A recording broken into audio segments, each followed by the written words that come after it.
Começamos pela vergonha. Mas você não acha que você é uma pessoa sem vergonha? O Karnal perdeu o microfone. E as pessoas associam essa coisa da vergonha à timidez, né? Como... Não, são duas coisas... Exato, diferentes. Você não tem vergonha de ter perdido o microfone? Eu tenho uma citação pra começar o vergonha, tá? E eu já me expus em situações em que eu tô morrendo de vergonha. Em todo caso, eu tirei antes. Não ouviu o que eu falei? Vocês veem como é? Antes da gente começar esse episódio, vocês estão vendo a realidade. Eu falei sozinha, me ignorou e sem vergonha. O que eu falei? Muitas pessoas não foge. confundem que a timidez é a falta absoluta de vergonha. E que para eu falar em público eu preciso ter vergonha alguma. Eu sou aquariano. Existe algo do que você se envergonha? Muitas coisas. Eu hoje considero que a vergonha é uma das melhores alavancas morais. É isso. Não, pera. Shh. Não adianta. Mas... Tá bom, vinheta. Esse é mais um Platitudes. Com o envergonhado Leandro Carnal. E a desavergonhada Gabriela Prioli. Do que você tem vergonha? Nossa, várias coisas. De um tempo para cá, apesar dos meus esforços, eu tenho vergonha quando eu vejo numa foto que a minha barriga está grande. Eu olho para minha barriga e eu acho tão indecente, tão... E olha com o meu esforço. Hoje eu caminhei 8 quilômetros. Eu fiz 1h10 de academia. Mas você tá lindo, que bobagem. É ótimo isso, é ótimo isso. E se a pessoa estiver carente, ela acredita. Não, uma bobagem. Eu queria começar esse podcast com uma citação do Frédéric Gross. Falei direito esse francês? Yeah. Ele me julga, tá? Mas eu não imito, eu só olho. Mas é suficiente. A minha mãe dizia que eu tinha olhos de fogo, mas eu não... É suficiente, eu faço as minhas pronúncias aqui, ele faz um... Não. Então, diz de novo. Tá. Não, pô, agora eu falei bom! Não, mas diz de novo o nome. Frédéric Gross. Pô, vai que legal. Plantar batatas. Deixa eu ler a citação que é boa.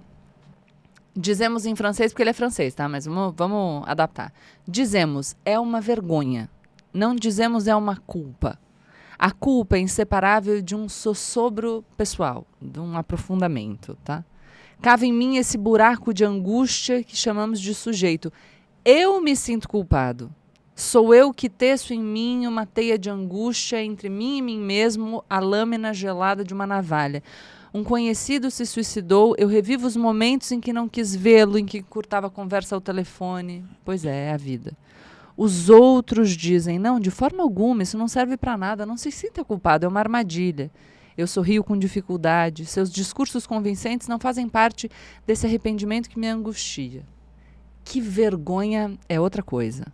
Uma camada difusa e densa, consistente, um estado objetivo, que não depende de meus afetos nem de qualquer apreciação subjetiva. Ela cai em mim como um bloco. Não importa o que eu pense, é objetivamente vergonhoso. Não se trata de um julgamento pessoal, de si. Minha tristeza, se eu a sinto, é o produto, o efeito, o resultado de uma situação objetivamente vergonhosa. Ou seja, a vergonha relacional, ela não existe se não existir um outro. É maravilhosa a ideia, porque começa com essa bonita imagem sossobro pessoal, ou seja, um naufrágio, um desastre, um afundamento, sossobrar. E esta é uma questão interessante, porque as duas primeiras citações de vergonha no nosso texto fundacional, que é o Gênesis, é a de Adão e Eva, que só percebem que estão nus depois do pecado, e de Caim, que vai receber uma marca externa para mostrar que ele é culpado. E ele não vai morrer ainda, né? O primeiro homicídio e o primeiro pecado acompanham vergonha, mas de Adão e Eva é uma percepção da vergonha, inclusive corporal, como algo ruim, assim por diante. Mas a vergonha, ela é também um gesto narcísico, porque minha imagem foi arranhada diante de mim e diante dos outros.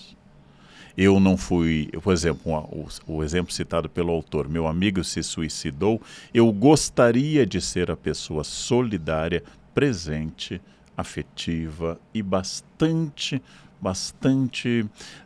boa para os outros. Eu não fui. Então eu trago para mim essa vergonha que não está no suicídio do amigo, mas no arranhão da minha imagem. Por isso que certos tipos de humildade são gestos de soberba e certos tipos de devoção ao bem são apenas o orgulho de que eu gostaria de ser perfeito. Em não sendo, eu sinto vergonha. Eu considero, e eu vou dizer que o melhor elemento que eu, que sou uma pessoa muito vaidosa, de controle da vaidade, é a vergonha. Então, ou a vaidade para controlar a vaidade, ou a vergonha para controlar a vaidade. Então, eu não vou fazer isto, porque eu não tenho certeza que o resultado seja tão bom.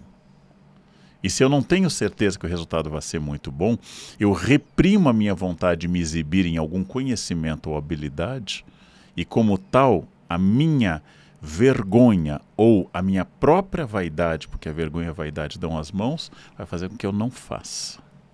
Eu não queira me exibir demais, especialmente se eu não sinto segurança absoluta. Porque se eu sentisse a segurança absoluta, né, pisaria no mundo. Como nós dizíamos na Unicamp de um colega que não era muito dotado de altura, mas era bastante vaidoso, um colega disse, se ele tivesse 2 metros, pisaria em nós sem culpa.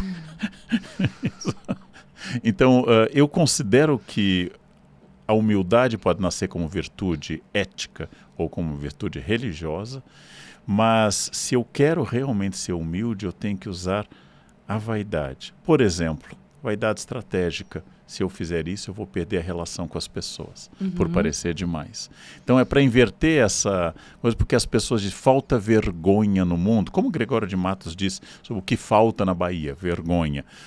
Falta vergonha no mundo, mas abunda uma vergonha vaidosa de eu querer ser quem eu não sou, ou eu evitar falar alguma coisa porque eu acho que eu posso ser julgado. O tímido que não consegue falar em público pode ter um medo, uma fobia específica e tem que ser tratado ou tem que trabalhar com isso, ou pode ser alguém muito vaidoso, que sabendo que não é bom, evita falar em público.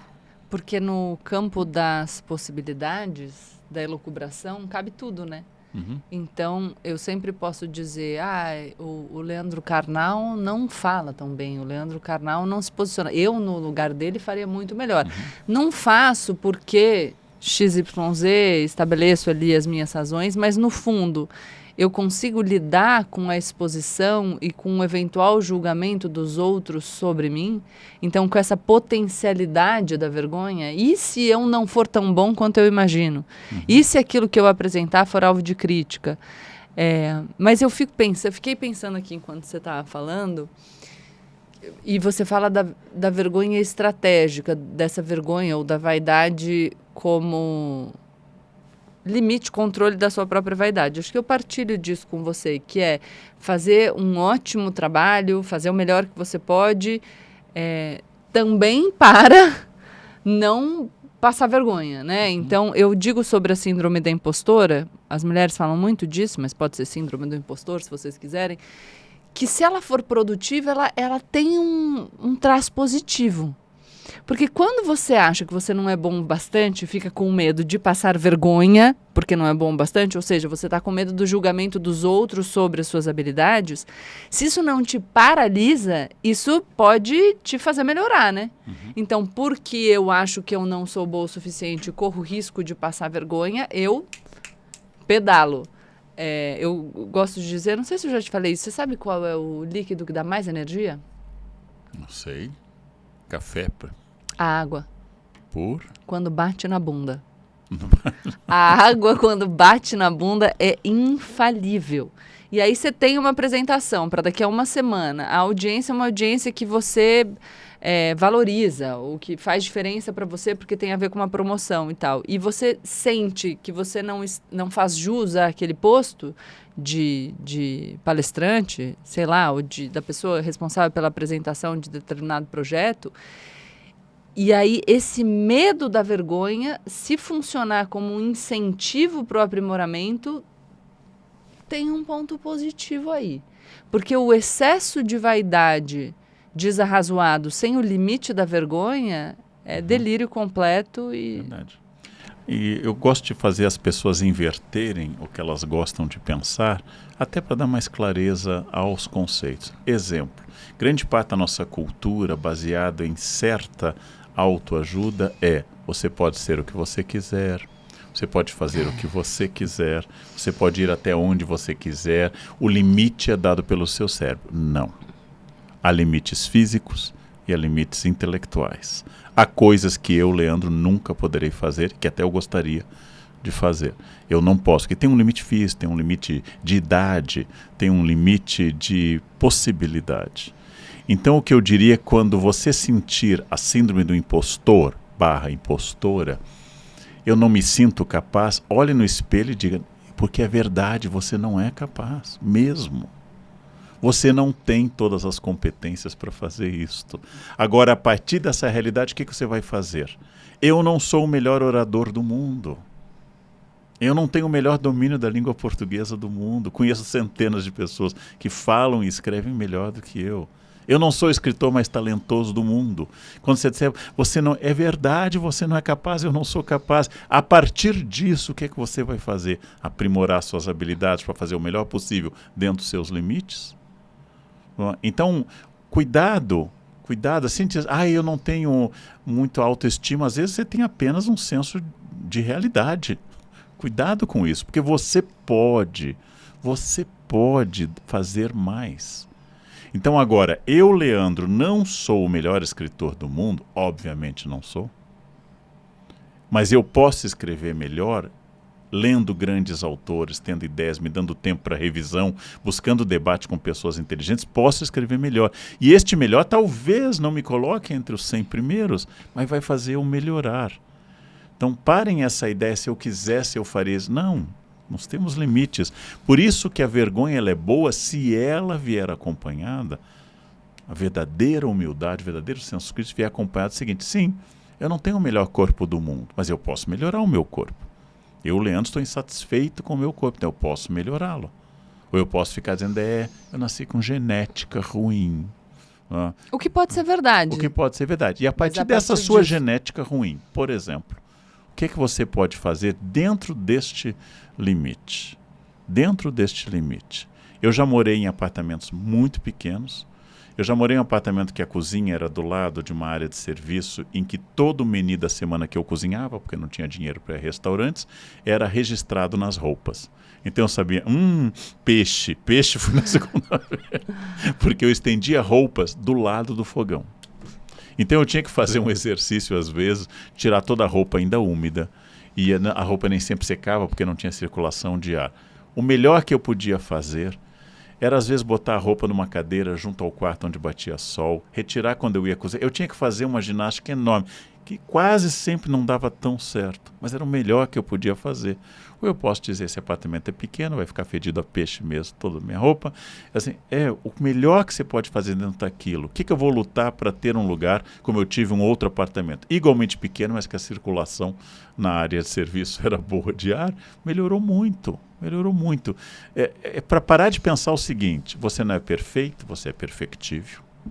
Você não chegou lá, você não está feito até o fim, você pode melhorar. Quando lhe disseram, as pessoas não confiam em mim, essa é a função do mundo. Confiar em você sabendo que você é ruim é só sua mãe e seu advogado. Não tem mais outra pessoa no mundo.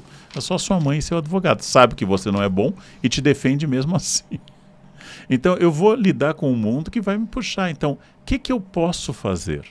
Com realidade. Não tenho o melhor corpo do mundo, não sou a pessoa que escreve acima de todos os outros. Consigo falar, sim, eu tenho um treino de 42 anos de sala de aula, é claro que eu consigo falar para um público. Mas é a melhor retórica do mundo? Sem dúvida, não. E este é um senso de realidade importante para você não delirar com a autoajuda que vai dizer que basta pensar que acontece, e para você não ser barrado por um sentimento narcísico que vai lhe dizer que você é inferior. Todos somos inferiores a alguém. Então o que eu vou fazer a partir disso?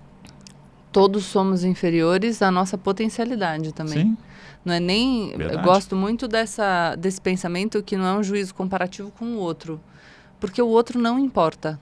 A única coisa que importa é a nossa competição com quem nós éramos ontem. Então, o seu aprimoramento e o tanto de orgulho que você tem que ter da sua trajetória não é algo que você possa atribuir quando você se compara com outra pessoa. Isso é impossível. Excelente, excelente lembrança. Quer dizer, mesmo a minha potencialidade tendo limites, ela pode ser expandida enormemente. Então, eu gosto de dizer o seguinte, aos 62 anos, eu não tenho condições de uma medalha olímpica de atletismo. Eu não tenho tempo, eu não tenho genética, eu não tenho idade, tudo isso. Eu não tenho agenda. Posso treinar 12 horas por dia. Eu seria uma pessoa com mais dores, mas não conseguirei.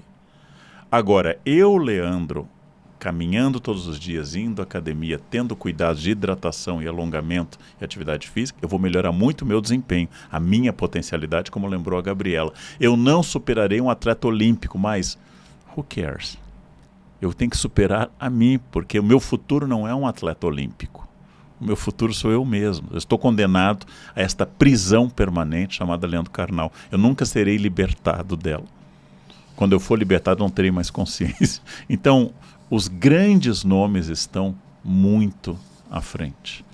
Quando eu leio uma obra de literatura fundamental, eu estabeleço ali uma qualidade. Quando eu escuto uma música fundamental, eu escuto uma qualidade que eu não vou alcançar.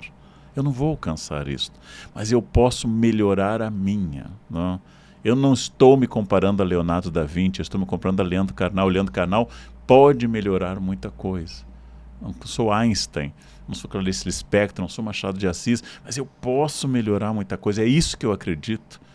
Você pode ser tudo nem forçando, mas nem forçando eu posso ser tudo. Mas eu posso ser mais do que eu sou hoje. Hoje eu sou mais do que eu era há 20 anos, em quase todos os aspectos, menos colágeno e tempo, mas em quase todos os aspectos eu sou melhor. Eu decidi o ano passado aprender a nadar, porque eu nadava, mas não nadava. Eu decidi melhorar a caligrafia, porque eu escrevia há décadas, mas a letra era muito feia. E eu posso melhorar muitas coisas, muitas, dentro dos meus... Mas sou competidor de uma boa competição comigo mesmo. Então, a vergonha também tem que ser uma medida de perspectiva com quem eu era e com quem eu posso me tornar. Que vergonha, diziam os filósofos gregos, tanto Sócrates quanto Platão, que vergonha um homem morrer, homem e mulher, mas eles pensavam em homem, mas que vergonha um homem morrer sem descobrir a potencialidade do seu corpo. O que ele pode fazer quanto à resistência, quanto a... Que vergonha morrer sem explorar o que você... A única coisa que você tem é o seu corpo, o seu espírito. Que vergonha morrer sem saber disto, né? Que vergonha fazer. Então, este autoaperfeiçoamento, esse caráter de uma vida como autocuidado, diz Foucault, essa capacidade grega de pensar a existência como algo que eu posso elaborar melhor, eu teria muita vergonha, usando a parábola bíblica dos talentos, de entregar no final à terra, ateus, ou a Deus, religiosos, o mesmo que eu recebi ou menos. Porque na parábola dos talentos vem essa história. Se eu te dei esses talentos para você multiplicá-los, para investir. Pode ter a ideia de que esses talentos vêm de Deus, ou vêm da genética, da loteria genética, do acidente do cosmos, mas eu quero entregar mais. Porque isto me torna melhor. Que alegria, a Gabriela deve ter sentido isso com vários autores. Que alegria ler no primeiro ano da graduação um livro difícil, Os Donos do Poder, e sofrer horrores com esse livro, porque o Raimundo escreve muito difícil, faz muitas citações, é erudito, cita em alemão, é muito difícil. E hoje eu leio um livro como esse como um gibi. Mas não é porque... É porque Exibido. Tem dezenas de horas de estudo que fizeram isto, né? Que vergonha eu teria se aos 62 anos, eu entrei na faculdade com 17, eu lesse como eu lia com 17, que vergonha seria isso, né? E eu sei que eu já falei da comparação com os outros, mas quando você deu exemplos concretos, eu fiquei pensando que, sim, você lê Clarice e provavelmente eu nunca vou escrever como Clarice, nunca vou pensar como Clarice. Mas isso não significa que em todas as características você esteja aquém de Clarice, você seja menos. Então, as pessoas são complexas e a gente entra em contato com um pedaço do outro. É injusto comparar a nossa trajetória com a trajetória do outro e sentir vergonha de nós mesmos, não só porque as trajetórias são distintas, mas porque aquilo que a gente conhece do outro é apenas um pedaço e da nossa existência a gente tem a consciência completa. E eu digo isso porque você falou uma coisa muito legal, essa vergonha de permanecer estacionado, citando a parábola dos talentos. Então, você precisa trabalhar o que lhe foi dado, você precisa multiplicar o que lhe foi dado. Eu gosto de pensar a vergonha como um instrumento a serviço da mediocridade e do status quo. No sentido mais negativo de status quo, do que temos hoje, da não evolução. Porque essa vergonha que paralisa, então eu não vejo uma pessoa que é muito boa, não me sinto tão capaz, então me paraliso e não faço nada porque nesse nível eu não consigo chegar. Quando na verdade deveria ser, ainda que você não chegue nesse nível, o que você pode atingir de melhor? Quais são os seus pontos fortes? Em que áreas você deve investir que muito provavelmente você conseguiria um avanço mais significativo? E a vergonha como instrumento da mediocridade, pensando na estigmatização daquilo que destoa. Se você pensa uma pessoa que entra num ambiente e chama muito atenção, ai, que vergonha, tá todo mundo me olhando. A gente fala, ai, que vergonha, tá todo mundo me olhando. A gente tende a olhar de forma ressabiada a pessoa que quer ser o centro das atenções, mas se você tem algo a dizer para o mundo, e esse algo a dizer é fruto de esforço e de dedicação, você precisa se fazer o centro das atenções, senão você não atinge tantos ouvidos quanto você poderia atingir se o seu objetivo for difundir uma ideia ou incentivar uma prática ou um posicionamento. Então, eu falo da vergonha como instrumento da mediocridade também porque, se permanecermos todos envergonhados, se ninguém se coloca, se ninguém topa destoar, se ninguém admite ser uma voz dissidente e eventualmente ser apontado, não tem confronto, não tem evolução, não tem caminhada. Então fica todo mundo fechado no seu quadrado, ninguém se expõe, todo mundo segue a norma, ninguém se diferencia e aí não tem vergonha. Porque se a vergonha, como a gente falou no começo, é relacional e tem essa característica de objetividade, então é algo que eu sinto a partir da minha relação com o outro me faz sentir vergonha.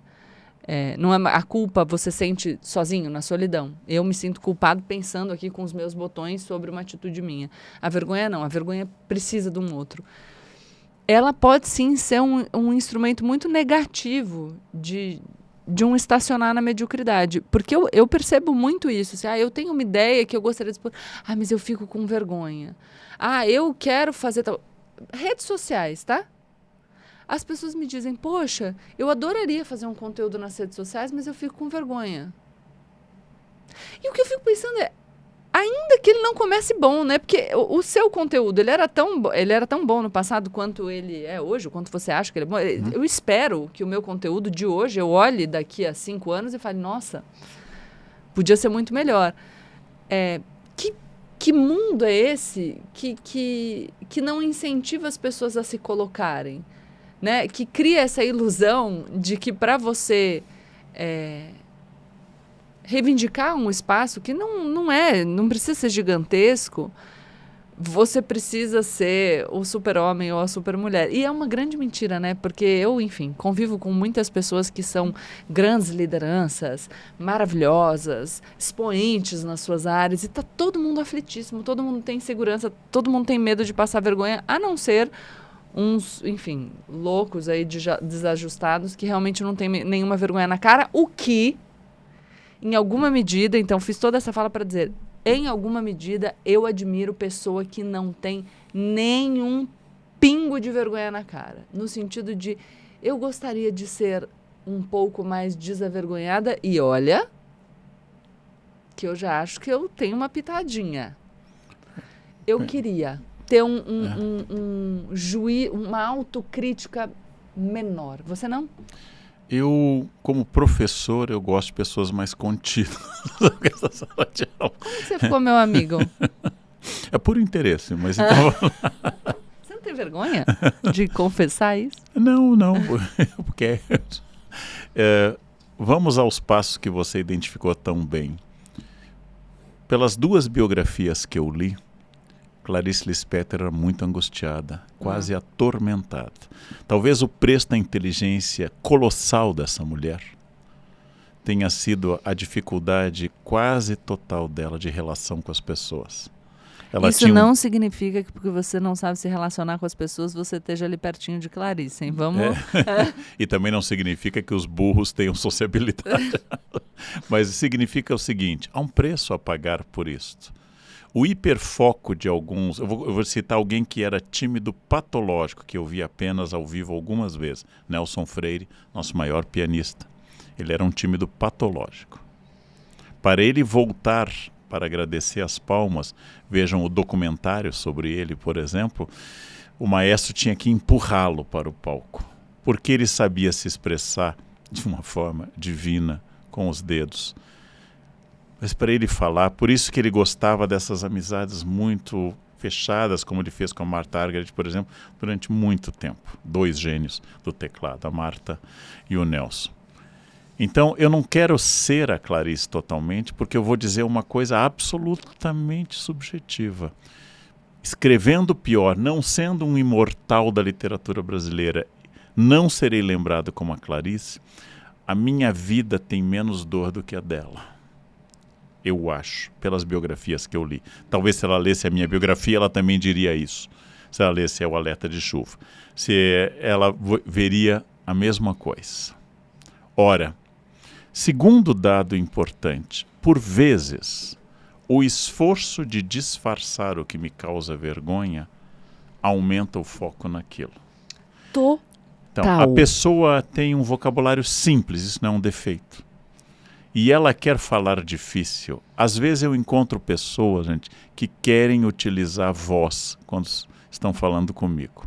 O voz pressupõe um treino que nós perdemos, não é? Nós perdemos. Eu sei usar voz escrevendo. Nós, voz, eles. Mas se eu tiver que usar formalmente, eu perdi esse treino. E este treino a usar voz, eu já fiz essa experiência várias vezes, causa um desastre gigantesco. Eu estava aqui pensando se eu saberia falar alguma coisa usando voz, aí eu tive que fazer. Eu sei, tu sabes. Pois é. Então, eu vou contar um pequeno caos, porque vocês gostam de analisar o conceito do nosso espaço aqui aplicado. O meu segundo espaço de moradia em São Paulo foi um pequeníssimo apartamento na rua Teodoro Sampaio, de 1 quarto e sala, com banheiro e a famosa cozinha anexada ao tanque que registrava tudo. Mal sabia eu que em Paris o apartamento seria metade daquele, com chuveiro em cima do vaso sanitário. Mas então vamos é por lá. Isso. Por isso. O perfume francês. Eu fui dar o primeiro jantar na minha casa, queijos e vinhos, na verdade. Convidei colegas da pós-graduação. O apartamento não tinha sido dedetizado. E havia no apartamento aquelas pequenas baratas. Eu não tenho problema com barata, não tenho nenhuma fobia com barata. Mas é desagradável durante o jantar o trânsito das baratas. O que eu fiz? No final da tarde, comprei um inseticida. Eu tinha livros cobrindo a parede inteira num armário que eu próprio havia construído, falta de verbo, né? E enchi atrás dos livros de inseticida, e elas começaram atrás e no quarto. Falta de experiência. Começaram os queijos e vinhos, os meus colegas pós-graduandos da USP chegaram e, de repente, foi o desfile das campeãs, porque as baratas vieram em revoadas. As baratas eram voadoras? Eram voadoras de todas as espécies. E se você matasse uma, ao velório compareciam dezenas. Foi um desastre absoluto. E tudo por quê? Eu queria disfarçar o fato óbvio que aquele apartamento que eu acabara de ocupar não tinha sido dedetizado. Não sei se teria verbo para dedetização, mas eu decidi disfarçar. E na minha ignorância, isso tinha que ser feito 2 dias antes, o inseticida. Eu acabei ressaltando isto. Então, é muito importante que eu saiba que a vontade de fazer uma cenografia que não pertence àquele lugar em essência causa, em geral, o efeito contrário. Então, a pessoa que quer impressionar usando voz é a pessoa como eu, que quer impressionar mostrando um apartamento mais asséptico. Naquele apartamento, tanto faz se eu dedetizasse ou não, porque O problema não estava exatamente nisso. Então, cuidado com a vergonha que acaba trazendo luz e holofote. É como a pessoa que decide, eu não julgo isto, não é um problema, mas a pessoa que decide disfarçar sua careca botando uma peruca. Isto causa, e não é um problema você usar peruca, você é livre para usar peruca, não tem problema nenhum, mas saiba que se o objetivo é disfarçar, a peruca masculina em geral vai causar um foco e uma hipnose. Eu fico olhando para o homem de peruca, eu tenho medo que aquilo salte. Eu converso com uma pessoa de peruca olhando para ela. De novo, você é livre para usar peruca. Use, não me escute, mas saiba que a sua vontade tem que ser assim. Eu quero chamar a atenção e não porque eu vou disfarçar. Eu fui anotando um monte de coisa. E eu tenho várias coisas para falar, então vou começar por uma que é essa história que você falou do apartamento. Isso está muito ligado também a uma vergonha de uma convicção super nociva, mas comum no mundo que a gente vive, que é essa vergonha associada a uma condição material mais precária. Uhum. As pessoas têm vergonha da pobreza. Enquanto eu pensava nisso, eu lembrei do Michael Sandel, professor de Harvard, que escreveu Justiça, um livro que muita gente conhece, escreveu também A Tirania do Mérito, e em como ele fala que um dos problemas dessa convicção meritocrática é o fato de que os vencedores acreditam que eles são os responsáveis pela sua vitória em termos absolutos. Então aqui não é que as pessoas que conquistam coisas não sejam em alguma medida responsáveis, mas existe uma distribuição de bens e privilégios, e inclusive de inteligência, pelo puro acaso, que não são mérito de ninguém. Mas, enfim, os vencedores, aspas, se sentem responsáveis pelo seu sucesso, e o inverso disso é que os perdedores se sentirão responsáveis pelo seu fracasso. Uhum. E, portanto, a sua condição material mais precária, ou a sua pobreza, nessa sociedade que absolutiza a meritocracia, é uma falha sua, uma falha pessoal sua.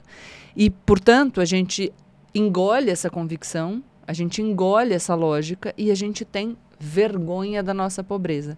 O que não causa só um desfile das campeãs das baratas, mas causa, por exemplo, a pessoa que está numa mesa com os amigos e bebe 2 águas e todo mundo bebeu cerveja e na hora alguém propõe, vamos dividir a conta igual?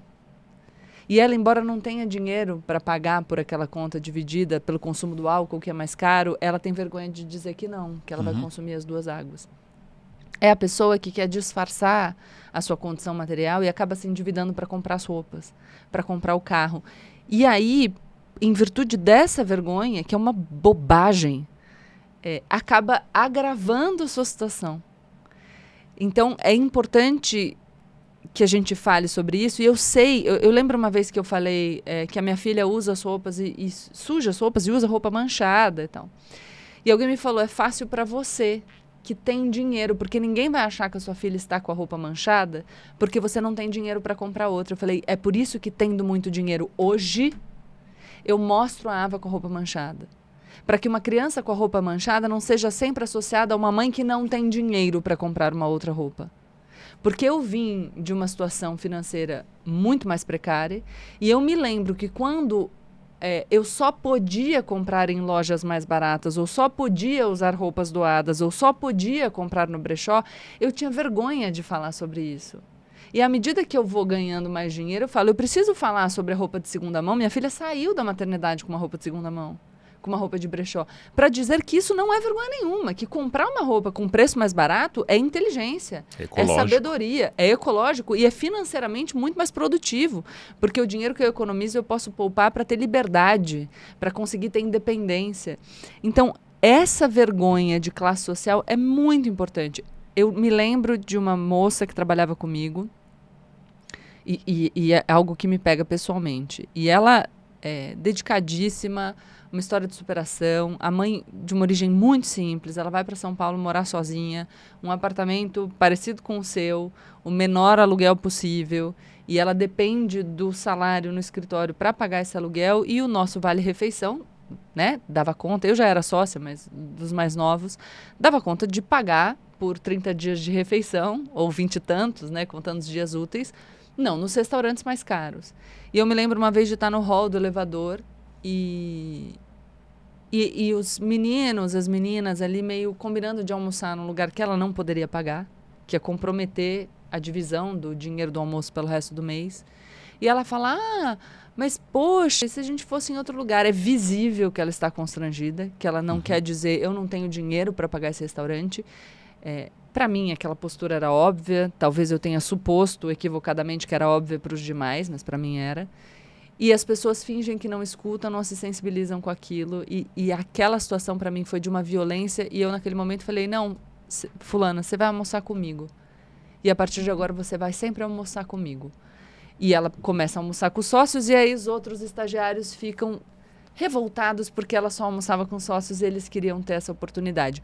Mas eu acho muito importante que as pessoas que vieram de uma origem mais humilde e percebem pessoas constrangidas por esse envergonhamento financeiro. E as pessoas fazem isso. Quando eu comecei, eu venho da Vila Mangaló, quando eu comecei a circular, porque comecei a namorar com o Thiago, entre a elite paulistana, eu me lembro de sentir dor no corpo.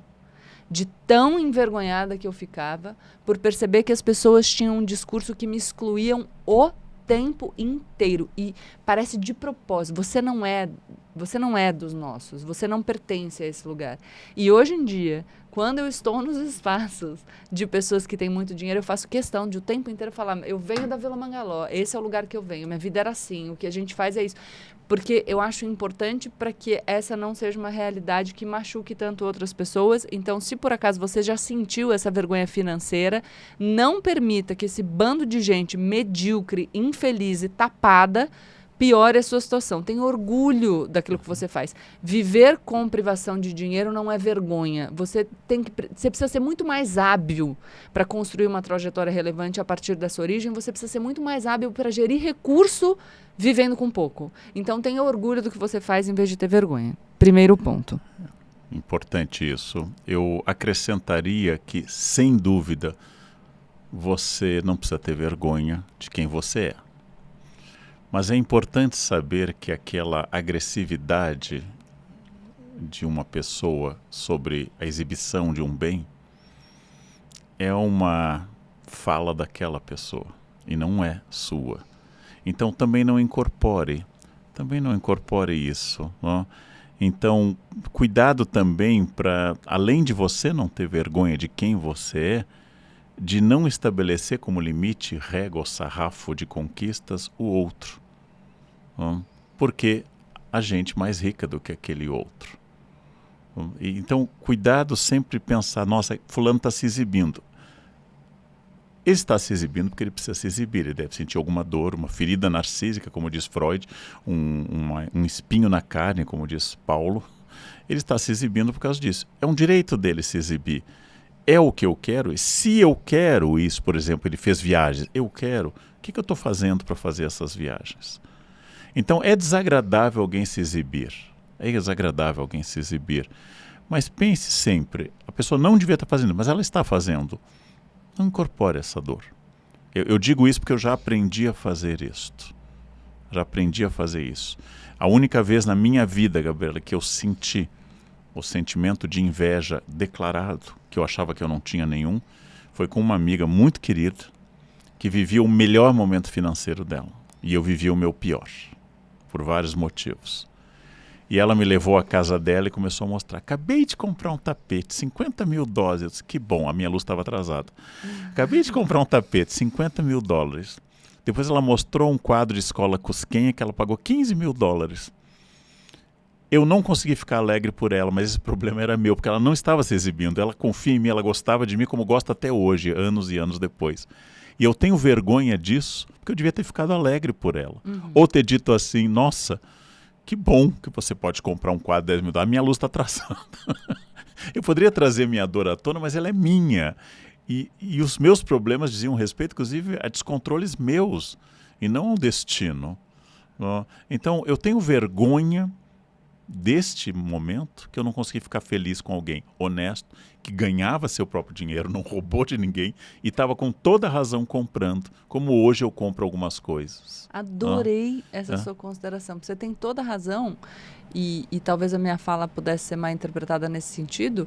E o que eu quero dizer é, só haveria problema se ela falasse, comprei esse tapete para nós dois dividirmos os $15 mil.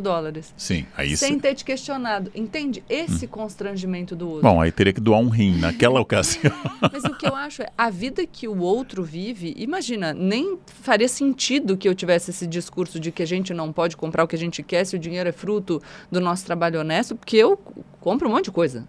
Você sabe bem. Você é muito consumista, você não é despojado como eu. Eu sou mesmo. Eu sou super despojado. E você sabe, não é nada.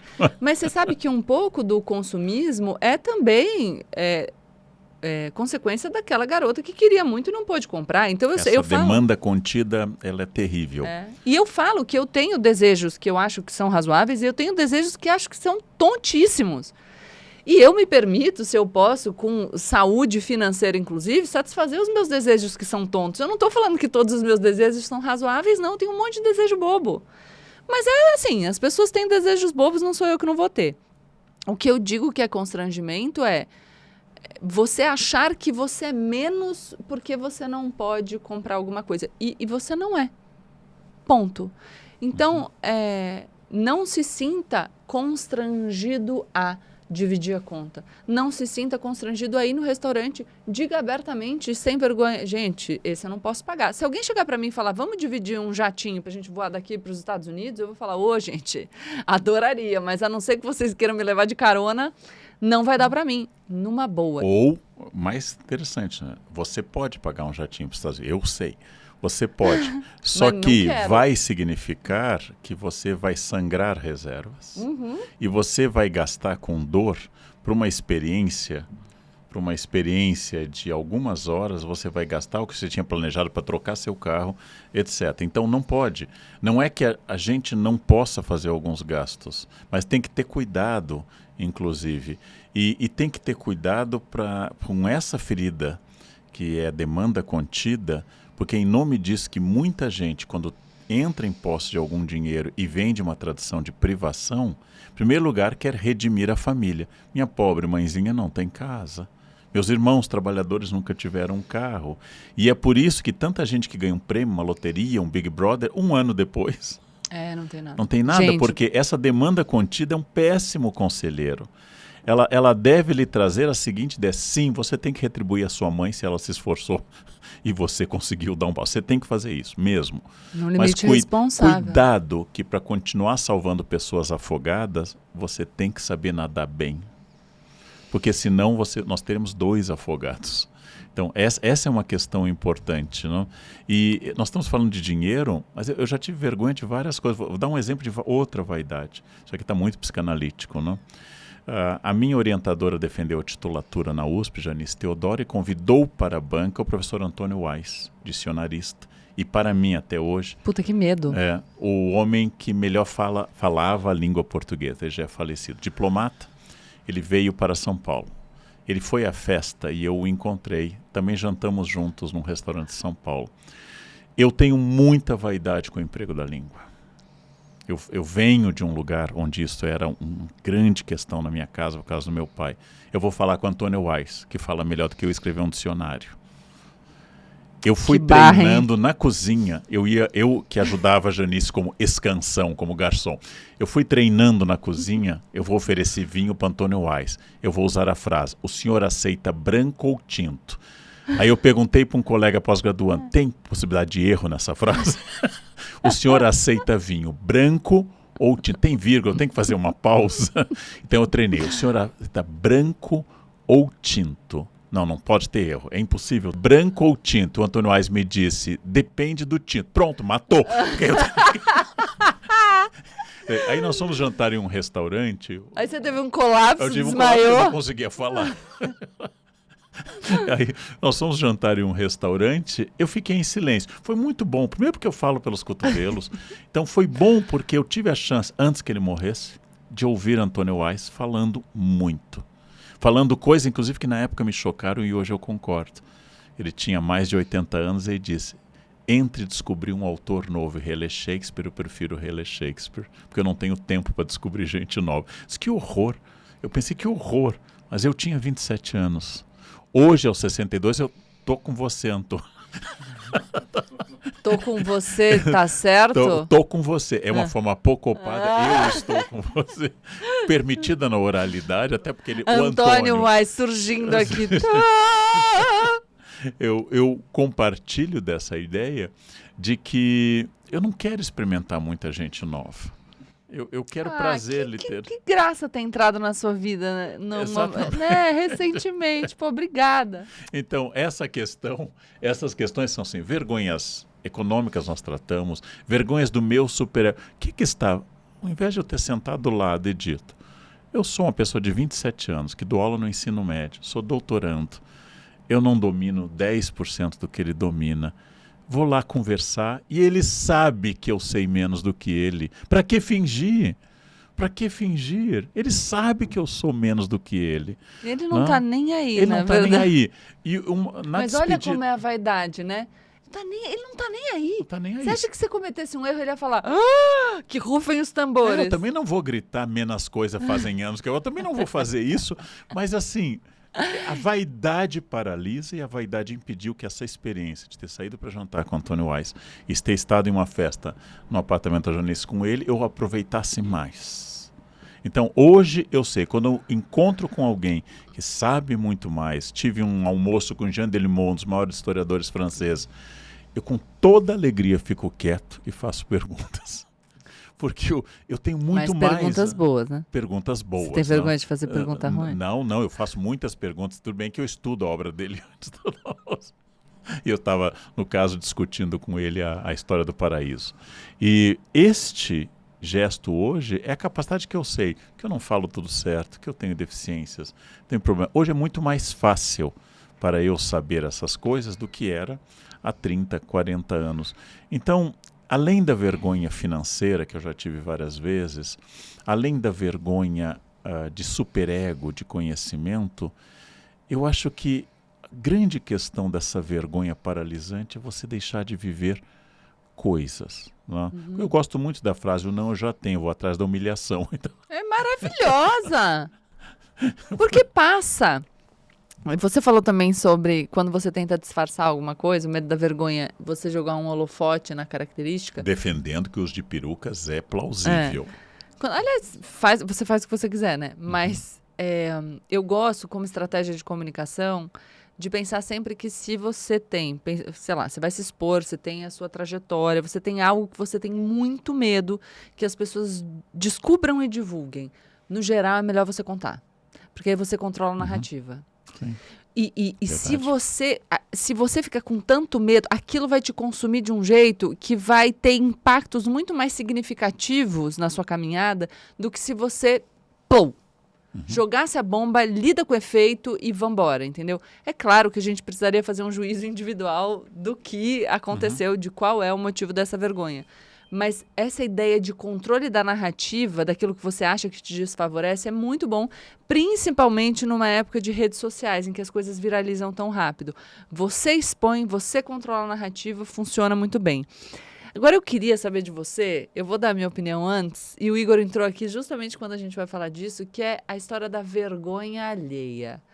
Aí olha a pessoa fazendo, tenho vergonha alheia. E o Igor diz, vou expor, que ele tem muita vergonha alheia. Eu acho que vergonha alheia, não vou dizer em todos para te salvar, para te dar uma saída, é a sua falta de coragem gritando. Você olha o outro, você olha o outro se colocando e aí você fala, eu sinto vergonha por ele. Tanta coisa em você para sentir vergonha, tu vai sentir vergonha do outro? Deixa o outro fazer o que ele quiser. Esse seria o caminho estoico, né? Okay. Você é o espírito que você não faz parte do podcast. Para de se defender, ninguém te deu essa chance. O espírito estoico é você tem um mundo a transformar em você. Então, quando você tiver atingido a perfeição interna, você então ganha o direito a dar opinião nos outros. Mas se você fica falando sobre o outro, né, você se tira do foco. Então... Eu não sei exatamente, Gabriela, o que é a expressão vergonha alheia. Eu suponho que assim... Eu tenho vergonha do que o outro fez, vergonha alheia, mas eu tenho vergonha por ele estar na situação. Eu não sei se tem solidariedade ou um sentimento. Eu não sei exatamente o que é a expressão. Não tem solidariedade. No uso corrente é assim. Vou dar um exemplo. Uma pessoa tem 10 seguidores na rede social e ela faz um vlog dos seus dias. E eu já ouvi muito isso. Nossa, gente, que vergonha alheia. Não significa que eu não pense, puxa vida, acho que se eu tivesse 10 seguidores, eu não teria coragem de me expor fazendo um vlog como se muita gente estivesse interessada em me ver. Mas isso significa que eu acho que isso é uma falha minha e não do outro. Se o outro acha que o que ele tem para mostrar, o que ele tem para falar é relevante, quem diz que só porque eu tenho milhões de seguidores o que eu falo é mais relevante? Isso não é a medida. Se ele acha que ele tem que falar, eu acho que ele tem mesmo que falar. E fazer. E a questão é, ninguém começa vencendo. Você precisa começar com pouco. Eu, pelo menos, vejo... Muitas vezes eu estava com amigos, a gente está andando assim pelas ruas de São Paulo, e você vê meninas com como chama? Provador móvel, trocando de roupa para tirar foto na rua, em paisagens bonitas e postar nas redes sociais, né? Porque sabe que tem as blogueiras e tal, e que esse hoje é um desejo de muita gente. E aí eu ouço meus amigos falando, nossa, que vergonha ali. Eu falo, porque ela está tentando? Isso eu não teria nunca, mas eu lhe faço agora uma consulta. Vamos, vai. Vamos vai lá. me constranger, olha lá. Podcast, consulta de sabedoria. Pergunta do tio Karnal. Um jovem adolescente, muito jovem, 13 anos de idade, me enviou um livro que ele escreveu. Tá. Sobre um tema histórico. Não darei o título, porque não deve haver 2 seres humanos de 13 anos que escreveram sobre o título. Mudei também 1 ano da idade. Ele me manda o título. E eu penso, por que alguém tão jovem escreve um livro sobre um tema histórico denso? Uhum. O livro é muito ruim. Tá. Muito ruim. Ele pede a minha opinião. Se eu disser excelente, não, acho que você não tem que dizer maravilhoso, excelente. Nossa, que coisa, você com essa idade já escrevendo um livro sobre um tema tão complexo, aparentemente eu estou dizendo que ele tem uma capacidade que ele não demonstrou. Se eu disser, meu filho, cai na real, isso aqui foi um desperdício de tempo e de dinheiro. Você não vai acrescentar nenhuma linha de conhecimento sobre isso. Adorei consultar. Então, o que você diria a este jovem vocativo? Ó, Gabriela. Diria que tá ruim. Diria que precisa de muito. Diria que é um tema denso. Diria que talvez que provavelmente ele não está pronto para endereçar aquilo, mas jamais diria que aquilo foi uma perda de tempo. Porque ele só vai ter esse seu feedback que é valiosíssimo, que ele precisa ter maturidade para aceitar, se ele escrever e te mandar. Se ele não tivesse escrito aquele livro e não tivesse te mandado, ele não teria inputs sensacionais vindos de uma pessoa como você para orientar a carreira dele. O que eu digo é, a gente morre de medo de falhar, morre de medo de lançar um produto, morre de medo de se apresentar no mercado, morre de medo de fazer o conteúdo na rede social. O que a gente precisa é ter coragem de meter as caras e receber o feedback. E não achar que o feedback negativo é uma ofensa pessoal. Entender o feedback negativo como a possibilidade que a gente tem de se aprimorar. E para isso você não pode ter vergonha de errar. Você precisa desejar o erro. E desejar que a pessoa... Porque esse é o problema. O problema não é... O problema é que as pessoas... Vai voar. O problema é que as pessoas não aceitam feedback. O problema é que você vai se sentir constrangido. Olha que legal, vergonha. A não dizer que tá ruim com toda sinceridade, porque as pessoas vão achar que você, com perdão do termo, é um filho da puta, se você for sincero. Quando, na verdade, a sinceridade é o melhor que você pode entregar. Você estaria fazendo mal para essa pessoa se você mentisse sobre a qualidade daquilo. Porque você diria que tá bom, ela ia lançar, ia acreditar que tá bom. Porque lançou, o livro veio pronto. Então, tudo bem. Mas ela não ia aprimorar o livro. Ela ia ficar estacionada ali. E o melhor que você pode fazer, e eu digo que essa é a função do professor, já contei aqui a história daquele meu professor de Portugal, pensei até em ir atrás dele, tá? De tanto que eu tenho falado dele. Que me descascou. E foi a melhor coisa que ele poderia ter feito por mim, porque aí eu percebo que eu preciso mudar. Quando você lança o piloto do seu projeto e as pessoas dizem, tá uma porcaria, você pode dizer, tá uma porcaria o quê? E a partir desse feedback você melhora. E se você fica com tanta vergonha que você só fica trabalhando aquele protótipo na sua imaginação, você não tem a chance de melhorar. Você gasta um tempo significativo, a dificuldade de retorno sobre o investimento, porque tempo é investimento, fica muito maior. E você perde a chance de direcionar a sua produção de maneira efetiva para aquilo que tem que ser melhorado a partir do feedback do consumidor. Ou da pessoa a quem você acha que... Eu imaginei que foi o que eu fiz em dizer que é notável que alguém tão jovem tenha escrito sobre um tema tão complexo. É notável essa ambição. E que, naturalmente, uma pessoa que está no início do ensino médio ainda não leu tudo o que é possível sobre um tema complexo. Segundo, não tendo curso superior de história, não tem domínio teórico. E não tendo domínio teórico, comete erros teóricos. Eu disse que se ele seguisse os 3 ou 4 melhores autores sobre o tema, que curiosamente não apareciam na bibliografia, ele cresceria. Olha que legal. Ele só conseguiu isso escrevendo livro, carnal. Exatamente. E que eu disse que o maior desafio dele seria o seguinte, que no seu segundo livro considerasse o primeiro inferior. E no terceiro considerasse o segundo inferior. E o que eu diria para ele, acrescentando, que hoje em dia tudo permanece de maneira muito mais significativa do que no passado. E que, portanto, ele ter publicado um livro com essa falha metodológica, enfim, teórica e tudo mais, pode ser uma mácula na trajetória dele.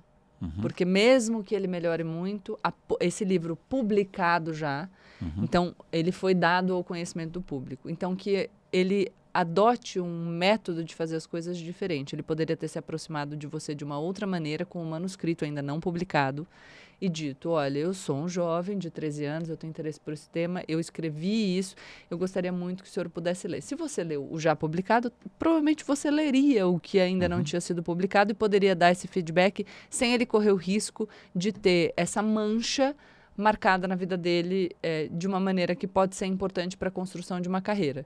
Então, esse seria o meu feedback. Eu tenho sempre medo do poder esterilizador da autoridade. É o caso de Monteiro Lobato com Anita Malfatti em 1917. O trauma que Monteiro provocou em Anita, por uma série de motivos, se estendeu por muito tempo. Eu tenho medo de, no alto da minha idade e experiência, eu certamente não lançaria um livro com a idade dele. Eu vou dizer quase que assim, eu estou aqui no Ballet Bolshoi, e aí eu vim assistir essa apresentação na escolinha tal de dança folclórica, e aí eu vou dizer, mas comparado com o Bolshoi, isso aqui é um horror. Mas acho que não foi isso. Você não disse o comparado com. O que você falou o que eu falei, o quanto faltava, mas sempre assim, sempre dizendo com cuidado o que eu acredito, você pode melhorar. Sim. Eu tenho muita alegria de ter vergonha dos meus primeiros textos. Eu tenho muita... Você sabe que eu já usei texto meu em aula de pós, sem dizer o autor, para os alunos analisarem. E acharem ruim. Acharem ruim. E eles acharam ruim. No final eu digo que é meu. Eu falo ruim. Ó, toda vez que eu falo ruim, ele fala acharem ruim. Tentar restaurar uma palavra de sílaba. Eu sei que é ruim. Ruim é mais anasalado, né? Então, isso é uma questão muito importante de dar chance de melhoria, dar chance de crescimento, de desafio. Não? Precisa passar vergonha, gente, para crescer. Entendeu? A gente precisa se dessensibilizar para vergonha. Precisa meter as caras. Vambora. Quem que não passa vergonha? Quem não faz nada? Todo mundo vai passar. Libera a vergonha, gente. Vamos viver a vida. E outra, eu falo que são as crenças contraditórias. Você tem que se considerar absolutamente relevante, capaz de mudar o mundo e absolutamente insignificante. E, de fato, quando você se coloca na vida, você pode construir muita coisa, pode mudar o mundo, pode transformar a sua existência. E, ao mesmo tempo, se você morrer hoje, o mundo continua girando amanhã. Então, somos absolutamente relevantes e absolutamente irrelevantes, é isso? Ao mesmo tempo. Qual a sua vergonha? A minha vergonha... assim, íntima?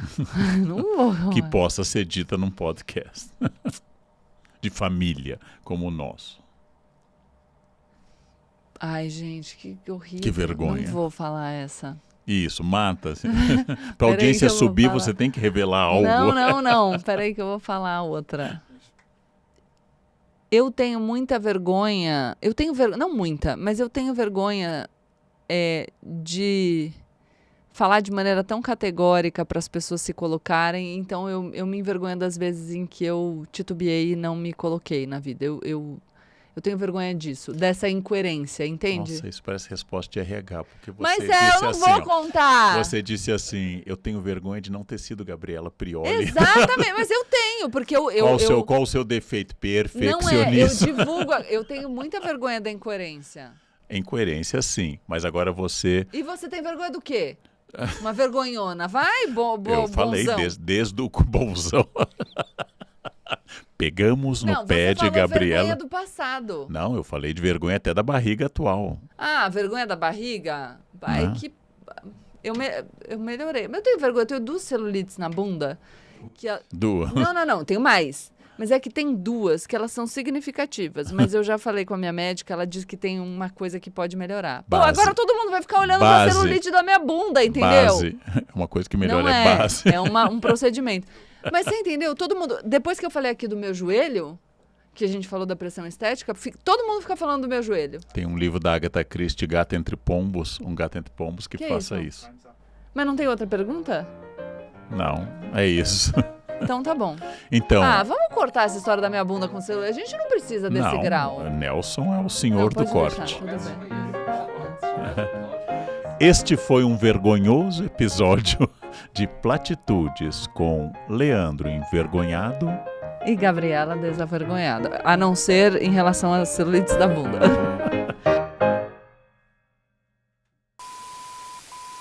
Não, mas eu não tenho vergonha também. Eu vivo. Não achou?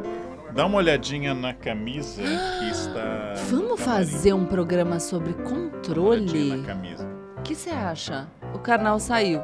Eu vou falar sozinha, então. Faz umas perguntas aí, Nelson. O que é sem vergonha? O que é sem vergonha? Que a vergonha, eu vou defender aqui nesse podcast, ela é objetiva, ela depende de um outro, ela não é subjetiva. Então é uma pessoa que se distancia do julgamento. Hipertrofia do outro. Gostei do termo hipertrofia, vocês não estão ouvindo o que ele tá falando, mas ele falou assim, vergonha e hipertrofia do outro. Sim, um pouco tudo bem, mas o excesso é muito, dá pro outro, muito poder. Diz que não me quer, olha nos olhos e diz, vamos lá. Se o coração tá querendo falar, e olha nos olhos... Vamos tentar Tá bom. conversar. E quando você chega... Eu estava cruzando as pernas na tentativa de... Eu imaginei. Quando abriu a primeira e eu caí... Mão pra cima, só um Não, braço, só um desculpa. braço. Porque eu ainda ia falar que quando você chega no banheiro, piora, né? Porque Não, você... e assim... Muito medo de esse provocar esse vergonha em é o pé alguém. do pavão, né? Segundo o mito, Juno criou o pavão como a ave de pluma mais vistosa, mas deu pés horrorosos. Você tá falando que é a celulite da minha bunda? E aí o pavão Eu disse sou assim, linda? eu tenho a melhor pluma do mundo, por que meus pés não são bonitos? Assim, ninguém pode ter tudo. É isso que você pensa da minha celulite na bunda? Ninguém pode ter tudo. Obrigada. A sua resposta de RH foi ótima. O que você tem vergonha de não ser tão brilhante sempre? Não foi isso. Nossa, gente.